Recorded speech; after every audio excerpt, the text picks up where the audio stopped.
अस्सलाम वालेकुम जी व्यूअर्स, आज की मैं अपनी वीडियो में डिस्कस करूंगी कि वो कौन से ऑक्यूपेशंस हैं जिनमें एक chartered accountant with out councils permission engage हो सकता है।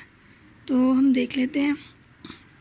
A chartered accountant in practice shall not concurrently engage in any business, occupation or activity which is inconsistent and incompatible with the provisions of professional services to the clients। जो एक chartered accountant in practice है, जो कि clients को services दे रहा है, वो उसी के साथ, उन्हीं सर्विसेज के साथ किसी ऐसी एक्टिविटी में, बिजनेस में या ऑक्यूपेशन में इंगेज नहीं हो सकता जो कि इनकन्सिस्टेंट हो और इनकम्पैटिबल हो with the provision of professional services to the client. यानी कि जो सर्विसेज, प्रोफेशनल सर्विसेज वो क्लाइंट्स को दे रहा है, उनके साथ वो ऑक्यूपेशन, बिजनेस या एक्टिविटी इनकन्सिस्टेंट हो, क्योंकि इस सिचुएशन में कॉन्फ्लिक्ट ऑफ इंटरेस्ट अराइज हो जाता है, जिसकी वजह से चार्टर्ड अकाउंटेंट इंटेग्रिटी, ऑब्जेक्टिविटी के साथ एक प्रोफेशनल सर्विस माइट भी प्रोवाइड ना कर पाए। इसलिए काउंसिल प्रोहिबिट करता है चार्टर्ड अकाउंटेंट को ऐसे बिजनेस या ऑक्यूपेशन में इंगेज होने से जो सर्विसेज दे रहा होता है चार्टर्ड अकाउंटेंट अपने क्लाइंट्स को। A business occupation or activity is inconsistent and incompatible with the provisions of professional services to the client when इन जो बिज़नेस है, ऑक्यूपेशन या एक्टिविटी है, वो इनकन्सिस्टेंट एंड इनकम्पैटिबल तब होगी जब ये वाली कंडीशंस होंगी। क्रिएट्स और would create conflict of interest with the existing clients. जी, तो जो बिज़नेस, ऑक्यूपेशन या एक्टिविटी है वो कॉन्फ्लिक्ट ऑफ इंटरेस्ट की सिचुएशन अराइज कर दे विद द एग्जिस्टिंग क्लाइंट्स के साथ, तो उस ऑक्यूपेशन में एक चार्टर्ड अकाउंटेंट इंगेज नहीं हो सकता। सेकंड, इम्पेयर और वुड इम्पेयर इंटेग्रिटी, ऑब्जेक्टिविटी और independence in providing professional services to the client.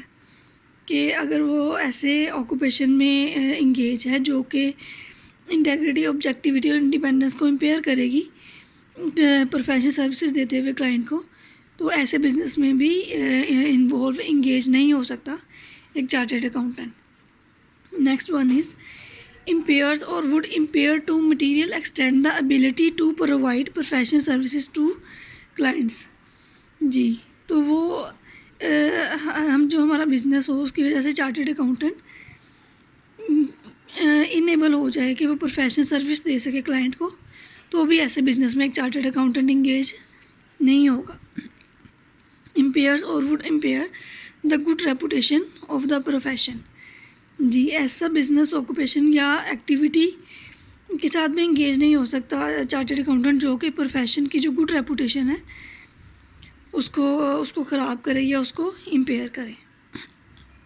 जी, तो आज की वीडियो में हमने ये डिस्कस किया कि चार्टर्ड अकाउंटेंट कौन से प्रोफेशंस हैं जिनमें काउंसिल की परमिशन के बगैर इंगेज हो सकता है।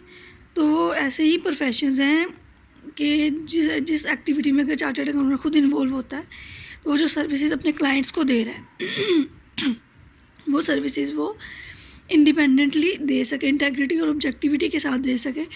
उन सर्विसेज को परफॉर्म करते हुए कॉन्फ्लिक्ट ऑफ इंटरेस्ट की सिचुएशन अराइज हो जाए उसके अपने पर्सनल बिजनेस और वो जो सर्विसेज क्लाइंट को दे रहा है। तो इन सारी चीज़ों को एक चार्टर्ड अकाउंटेंट को कंसिडर करना चाहिए जब भी वो किसी बिज़नेस, ऑक्यूपेशन या एक्टिविटी में इंगेज हो, तो उसको कंपेयर कर ले कि वो जो प्रोफेशनल सर्विसेज क्लाइंट को प्रोवाइड कर रहा है, क्या वो सर्विसेज इंटेग्रिटी, ऑब्जेक्टिविटी के साथ प्रोवाइड कर सकता है। इससे जो है गुड रेपुटेशन है प्रोफेशन की, वो तो इम्पेयर नहीं होगी, या कॉन्फ्लिक्ट ऑफ इंटरेस्ट की सिचुएशन अराइज हो जाए। तो होपफुली आपको मेरी आज की वीडियो अच्छी लगी होगी और आपकी एक अंडरस्टैंडिंग डेवलप हो गई होगी और उसके रीजंस का आइडिया हो गया होगा कि क्यों एक chartered accountant professional services provide करते हुए साइमल्टेनियसली दूसरे बिजनेस, ऑक्यूपेशन या एक्टिविटी में इंगेज नहीं हो सकता। Thanks for watching my video. अगर आपको मेरा चैनल और वीडियो अच्छी लगी है तो काइंडली मेरे चैनल को लाइक एंड सब्सक्राइब लाजमी कर दीजिएगा। Thank you so much. अल्लाह हाफिज़।